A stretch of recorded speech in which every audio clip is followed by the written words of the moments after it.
Alors, je vais passer maintenant la parole à Sophie Garonne pour son intervention. Les jardins, les domaines agricoles, les pépinières, une vitrine politique, des politiques agraires de Corse. Bonjour, je suis très heureuse d'être parmi vous, même si ça m'impressionne beaucoup. Je te remercie infiniment de m'avoir invitée et je dois m'excuser de deux choses en préambule. La première, c'est qu'en fait, finalement, j'ai décidé de faire un vrai pas de côté et de ne vous parler que de jardin. Et la deuxième, c'est que je vous avais préparé une belle présentation avec analyse d'images et que donc les images, il va y avoir que moi qui vais les avoir. Donc ça va être un peu compliqué. J'espère que ça va être plus agréable pour vous que pour moi. Voilà, donc j'ai décidé de vous parler des jardins du XVIIIe siècle en espérant m'inscrire dans la fameuse phrase du grand jardinier Alain Baraton que découvrir un jardin, c'est s'imprégner d'une culture et feuilleter les pages d'une vie, donc de découvrir cette culture du XVIIIe siècle et de feuilleter les pages de cette vie si tourmentée justement par toutes ces tempêtes. Et la première question que je me pose, c'est est-ce que effectivement au cœur des tempêtes, on a encore le temps de penser au jardin. Penser au jardin, c'est pas seulement cultiver son jardin, mais c'est imaginer un jardin et se donner les moyens de le construire. Se donner les moyens de construire, c'est du temps, de l'énergie, mais c'est beaucoup d'argent et c'est réunir une équipe d'artisans qui va pouvoir mener à bien un projet. Et est-ce que donc au cœur de toutes ces tourmentes, on a encore le cœur et l'âme au jardin? C'est ce qu'on va essayer de voir ensemble au travers des quelques cas de jardins que je vais vous présenter. Alors déjà, comment discriminer quels sont les jardins que je vous présente et ceux que je ne vais pas vous présenter? Je me suis servi des 3 inventaires des jardins remarquables faits en Corse qui ont été dressés dans les années 90. Et grâce à eux, on peut esquisser une petite chronologie. Mais ces inventaires, ils ont été dressés dans l'idée de faire une liste de jardins patrimonialement remarquables en 1990. Donc ça sous-entend pour nos jardins du 18e qu'ils aient survécu au 19e et au 20e. Donc déjà, il y a un bon biais. Et puis, c'est une méthode qui n'est pas académique, donc elle n'est pas rigoureuse, et donc on peut avoir des trous dans la raquette, si j'ose le dire. Alors, première constatation qui ne m'étonne pas, et je pense que vous, ça ne vous étonnera absolument pas, c'est qu'on a une première partie du XVIIIe siècle qui est très silencieuse, où il n'y a aucune création de jardin. Par contre, on en voit des très timides dans la deuxième partie du XVIIIe siècle. Et cette constatation de chronologie est corroborée par les travaux et le très bel article de Michel-Édouard Nigaglioni sur les jardins de Bastia, que je vous incite à lire si jamais vous êtes intéressé par la chose, qui y voit l'apogée des jardins bastiais durant les 3 dernières décennies avant la Révolution française. Grâce à ces inventaires, on peut aussi en tirer une typologie des jardins au XVIIIe siècle. D'abord, il y a les jardins que j'appelle les survivants. Donc ceux qui ont survécu au siècle précédent, en gros, ce sont les jardins de couvent. Et puis, il y a les nouveaux jardins, donc ceux qui vont accompagner les maisons notables qui vont être édifiées, et puis ceux qui vont accompagner les domaines agricoles. Donc je vais un peu vous parler quand même des domaines agricoles. Alors, premier couvent dont je voulais vous parler, jardin du couvent, c'est un couvent qui a été vraiment pour le coup au cœur des tempêtes, puisque c'est celui d'Alziprat à Digne, donc qui a été, je parle sous le contrôle des vrais 18e, je ne trouverai même pas mes mots,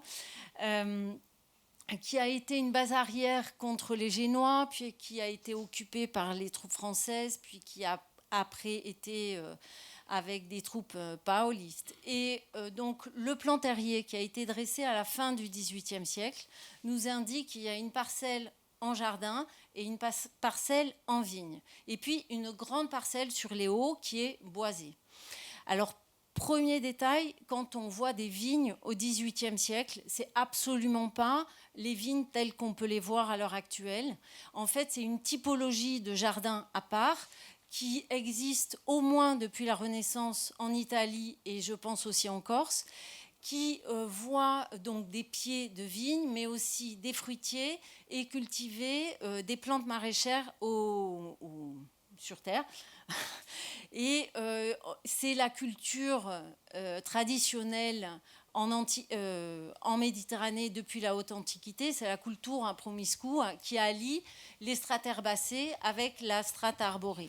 Alors si je compare avec ce qui est devenu le couvent, les jardins du couvent sur le cadastre napoléonien qui a été dressé en 1851, je m'aperçois qu'on a la même articulation entre la vigne et le jardin. Pardon, j'ai oublié de vous dire que la vigne était plus irriguée, c'est un jardin qui est plus irrigué que ce qu'est la vigne, qui est aussi un jardin. Et on voit une description plus précise. Donc on a la même articulation, mais on voit un travail hydraulique qui est repéré et des cultures d'agrumes. Et ce qui m'intéresse, c'est que dans la partie boisée, je vois une surface emblavée qui a repris de la puissance, ce qui laisse quand même présager qu'il y a eu un retrait des cultures au XVIIIe dans les jardins du couvent.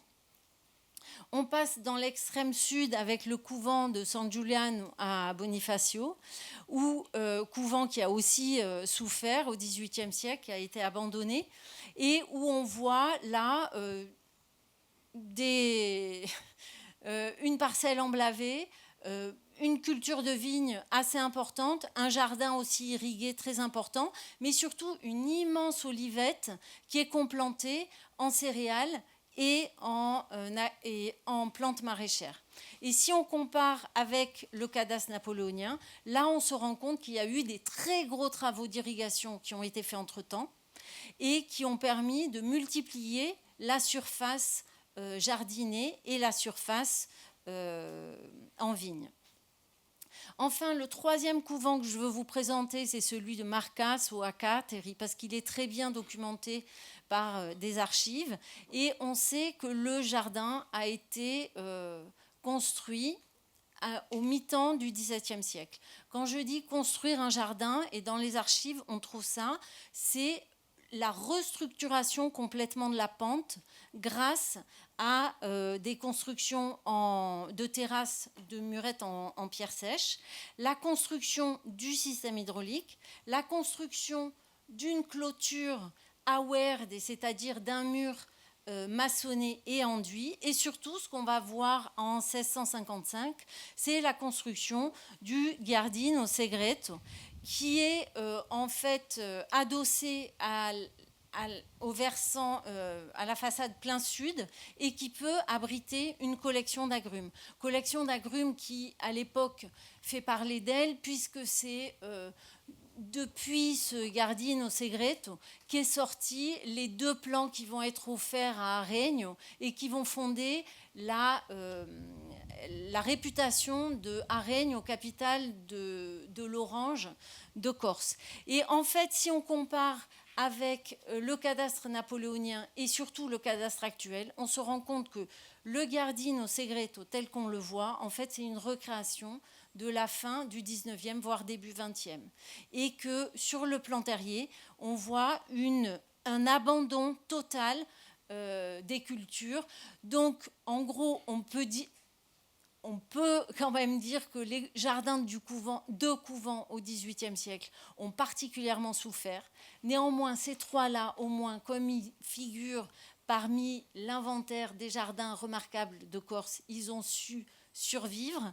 Et si jamais, j'avais préparé des belles photos à vous montrer, voilà, pour vous donner envie d'aller dans les jardins, mais voilà. Donc, ils sont très beaux. Si vous pouvez y aller, profitez-en.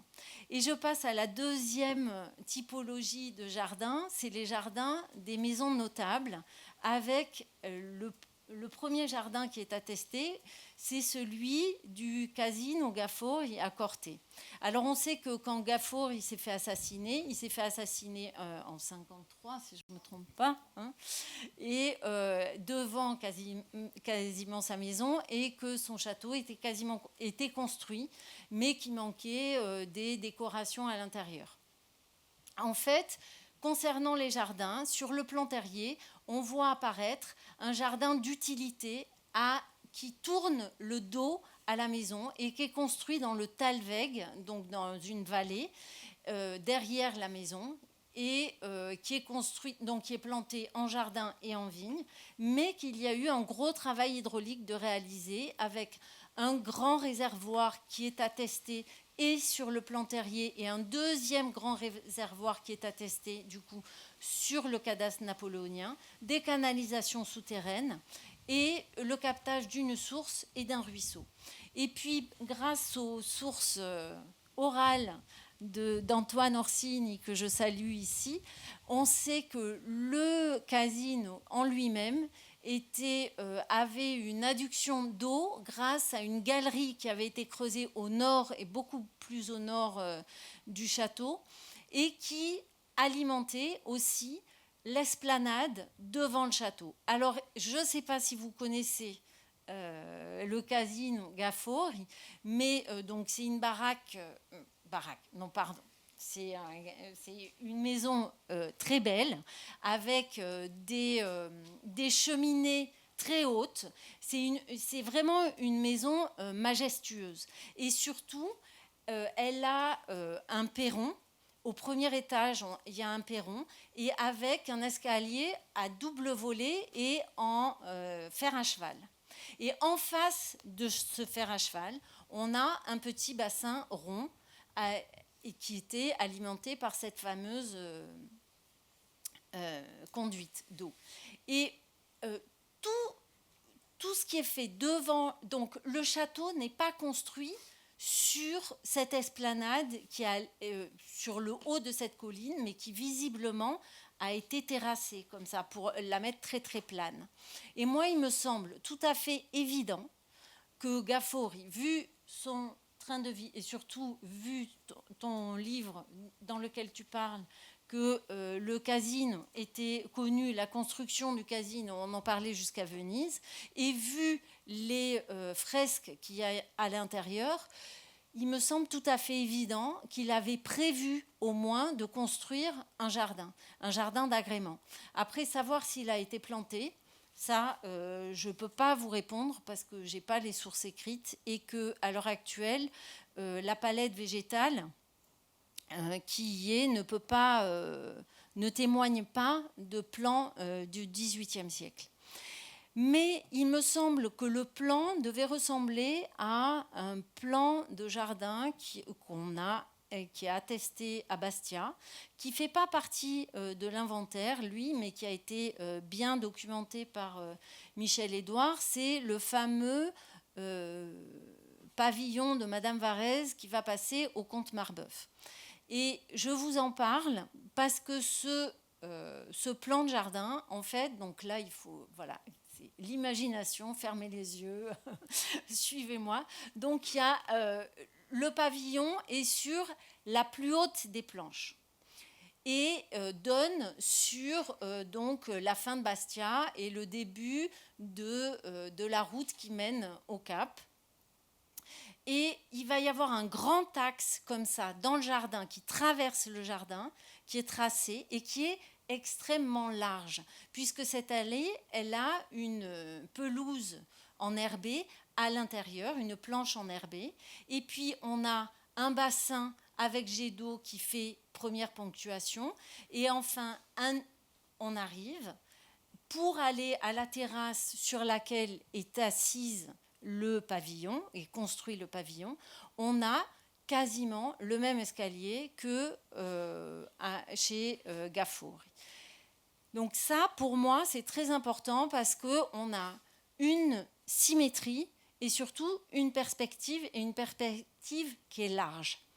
Et l'autre chose pour laquelle je vous parle de ce jardin, c'est que ce jardin, donc on traverse Donc pour aller à la maison, là, il y a 300 mètres. Donc, et puis on grimpe, etc. Donc ça prend du temps. Et là, on ne traverse absolument pas des broderies. Et ça, c'est une rupture majeure avec ce qui se passe sur le continent français. C'est qu'on traverse, en fait, il y a énormément de fruitiers et il y a des agrumes. Et de part et d'autre de l'allée des fruitiers, on a un jardin potager. Et ça se fait absolument pas sur le continent. Et Marbeuf va refaire la même chose dans son avant-cour du château de Cargèse. Et là, moi, j'y vois vraiment une transplantation du parterre d'orangerie, c'est-à-dire l'endroit où on prenait les pots des agrumes et où on les mettait à la belle saison en devanture. L'oranger et les agrumes, dans la France de cette époque-là, c'était montrer sa puissance, c'était montrer sa richesse, etc.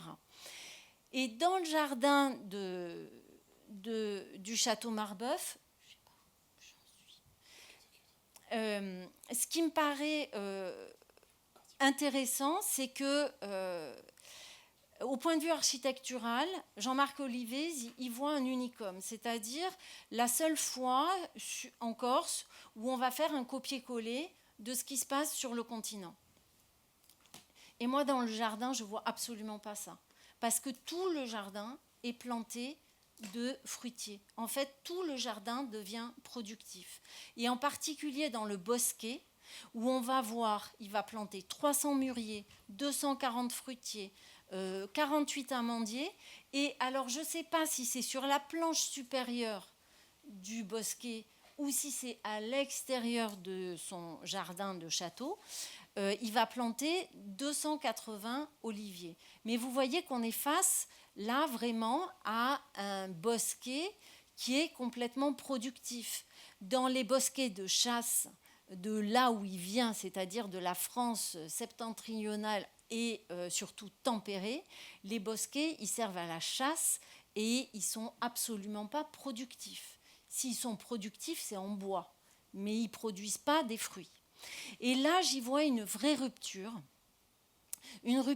entre la culture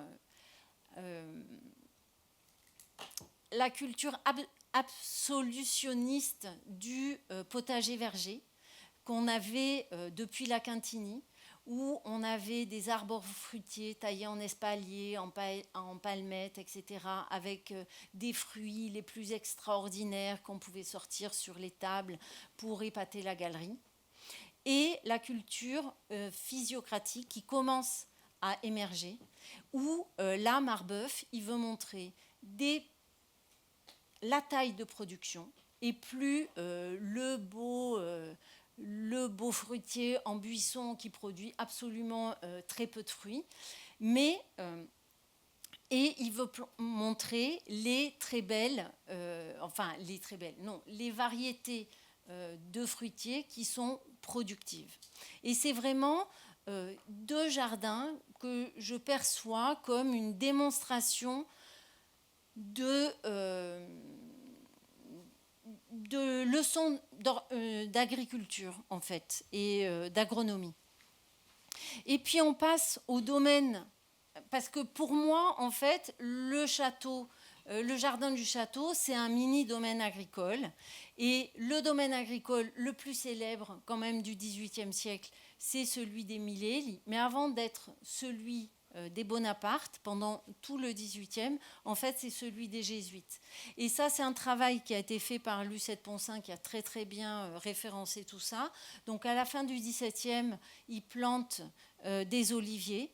Et première bémol par rapport à ma petite chronologie, c'est qu'on voit une construction de jardin en 1729, exactement comme celle dont je vous ai parlé de Thierry, avec aménagement de la pente et hydraulique, etc., etc.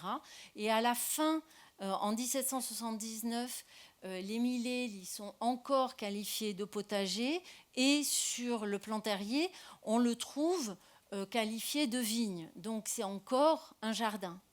Quand il passe aux mains des Bonaparte, d'abord on change de superficie. Je vous avais fait un beau truc superposé, tout pour que vous voyez tout. Et j'ai pas calculé les chiffres, donc je peux pas vous dire.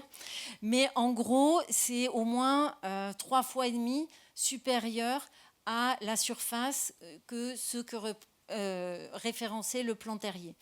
Et on constate un aménagement hydraulique de plus et une plantation massive en olivier. Par les travaux de Lucette-Ponsin, on sait qu'il y avait 6 clos à l'intérieur des Mille-et-Élie, 6 clos qui étaient tous productifs avec des oliviers, des fruitiers, des ruches, etc., etc. Et ils avaient chacun un nom, de la fontaine, de la petite vigne, de la maison, etc.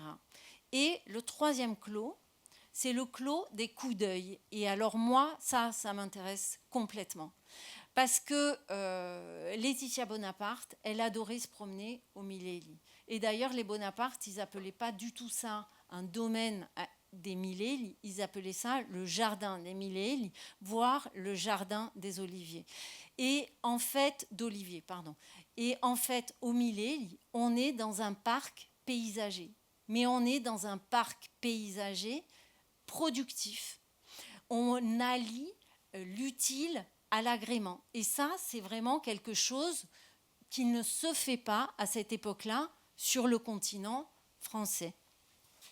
Et puis je termine et je déborde, je fais encore un pas de côté avec le jardin du château Mariagne à Corté, qui est construit au début du 19e siècle et qui est aussi un domaine agricole dans lequel on va voir sur des coteaux des terrasses et surtout des kiostres qui témoignent en fait du passé avec un élevage dans cet endroit. Et puis on va voir construit parce que le château Mariagne est construit dans la vallée de l'Horta, près de Corté. Et on a donc un parterre en creux qui a été construit et qui est protégé par des murs très très épais qui servent d'épiérage, mais qui protègent aussi toutes les cultures de l'inversion des températures qui a lieu en montagne l'hiver, c'est-à-dire que la nuit, l'air froid descend et donc grâce à ces gros murs, en fait, l'air froid va couler à côté. Et ces gros murs aussi emprisonnent la chaleur de la journée et peuvent la rétrocéder aux plantes. Donc, on a création d'un parterre avec un microclimat favorable aux cultures fruitières. Et puis, la chose... Alors là, j'arrive vraiment des trucs compliqués à vous expliquer, mais sans images. C'est que c'est la production qui va dicter le dessin du jardin. Et qu'on va avoir des allées de mûriers qui vont se retrouver collées le long des murs de soutènement et des alignements d'oliviers qui vont être aussi collés contre des murs, juste pour pouvoir dégager des planches pour la culture des céréales. Et du coup, l'axe du jardin ne se trouve pas du tout dans la symétrie du château. Et le propriétaire actuel a essayé de recréer une symétrie, si jamais vous y allez, parce qu'il aime bien faire visiter son jardin et je vous incite à y aller. Il a recréé devant chez lui une symétrie avec un petit bassin, 2 petits bassins, etc., mais qui avorte sur les plantations de mûriers du 19e siècle. Et donc, on a ça qui est très troublant parce qu'on a l'impression que c'est un jardin de briques et de broc. Et en fait, non, ce n'est pas du tout un jardin de briques et de broc, c'est un jardin qui est fait pour être utile, qui est fait pour produire et dont tout le bas-fond sur lequel l'assiette du château va s'installer a été aménagé pour pouvoir avoir de très très larges terrasses, comme ça, pour pouvoir cultiver tranquillement et surtout faire amener l'eau le plus loin possible et donc multiplier la surface irriguée. Donc en conclusion, moi ce que j'observe suite à cette très légère analyse des choses qui se passent au XVIIIe siècle et qui évidemment doivent être plus poussées et travaillées, c'est qu'on a un échec des perspectives et des symétries qui ont failli s'installer au XVIIIe siècle. Alors bien sûr, on les retrouve dans quelques jardins de ville, mais ce sont des allées étroites, ombragées et qui ne sont pas du tout là pour mettre en valeur la façade des maisons. Par contre, les perspectives, elles vont s'échapper des jardins et elles vont être utilisées dans tous les aménagements de promenade dans les villes et parfois même les villages. Et chose très importante, je vous l'ai dit, une des caractéristiques des jardins ici, c'est justement le mélange de l'utilité et de l'agrément, du productif et du loisir, choses qui sont assez difficiles à comprendre pour les gens du continent. Et la richesse des personnes, des notables ici, ne s'affiche pas de la même manière que sur les continents, en Italie et en France. Elle s'affiche par les plantations d'arbres. Ça va être à celui qui va avoir le plus de mûriers, le plus d'oliviers, le plus de variétés de poiriers, etc., ou d'agrumes. Et surtout par la discrétion des domaines dans le paysage. Parce qu'on n'a pas de recherche de symétrie, on n'a pas d'allées cavalières, on n'a pas de tracés spectaculaires. En fait, les seuls tracés spectaculaires qu'on voit à l'heure actuelle, ils se sont implantés à la fin des années 80. Au moment où, d'après moi, je ne sais pas si ça sera partagé, mais il y a une rupture culturelle nette avec ce que moi je vois encore dans les témoignages des voyageurs au XIXe siècle qui sont surpris par la simplicité des Corses, la modestie, le manque, pas le manque, mais le désintérêt total du luxe. Et il me semble qu'à partir des années 80 et de l'adoption de ce qui s'est passé partout, quasiment dans le monde, de l'American Way of Life, avec la multiplication des lotissements, des villas, de la pelouse, des piscines, et justement l'apparition de ces allées cavalières qui, au passage, prennent les cyprès qui étaient avant uniquement dans les cimetières et dans les mausolées et dans les tombes, et ils les prennent comme ça et ils les mettent en les cavalières. Alors elles sont très belles, mais c'est absolument pas ce qu'on a au XVIIIe et au XIXe. Et il me semble que dorénavant, en fait, l'ostentation peut se déployer dans les jardins et dans le paysage corse. Je vous remercie de votre attention et je vous mets toutes mes excuses pour... Voilà.